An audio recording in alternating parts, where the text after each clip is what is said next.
त्याची रेड पडली होती। त्या रेडमध्ये 6 पीडित महिला ह्या सापडले होते।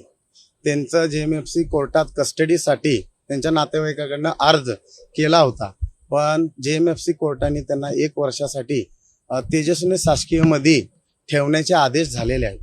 ते जे अपील आम्ही केलेलं आहे, त्याचा अपील त्यांच्या नातेवाईकाकडनं कस्टडीसाठी केलेला आहे। त्याची पुढील तारीख 30 तारीख आहे।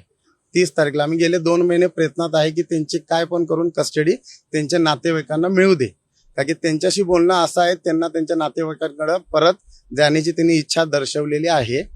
पुढील 30 तारखेला त्यांचं मेहरबान कोर्टातनं आदेश होईल व त्यांची कस्टडी आपल्या नातेवाईकांना मिळून जाईल। पीडित महिलांचे आपण नाव व त्यांचा पत्ता कुठेही डिस्क्लोज करू शकत नाही। साधारण तुम्ही कोर्टामध्ये आता गेले 2 महिने ते शासकीय ह्याच्यामध्ये आहेत।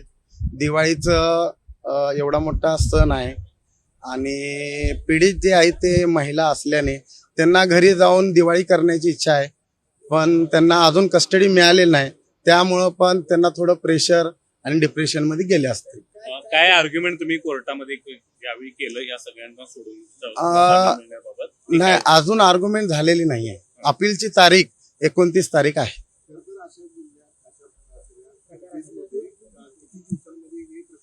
नॉमिनल अशा ह्याच्या केसमध्ये 21 दिवसाची प्रोसिजर झाल्यानंतर कस्टडी नातेवाईकांना देण्यात येते। पूर्ण छाननी करण्यात येते कस्टडीसाठी। त्यांचे नातेवाईकांचे पूर्ण आधार कार्ड वगैरे व्हेरीफाय केलं जातं आणि 21 दिवसानंतर सगळ्यांचे से आल्यानंतर कस्टडी नातेवाईकांना देण्यात येते।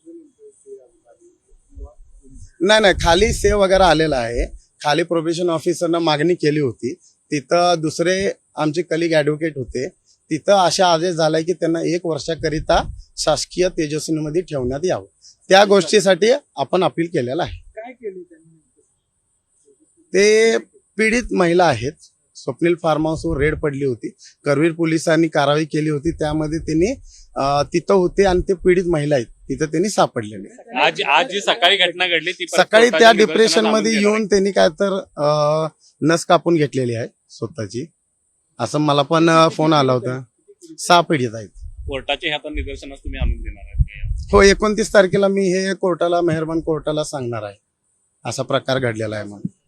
माझं नाव ॲडव्होकेट गुलाम खान।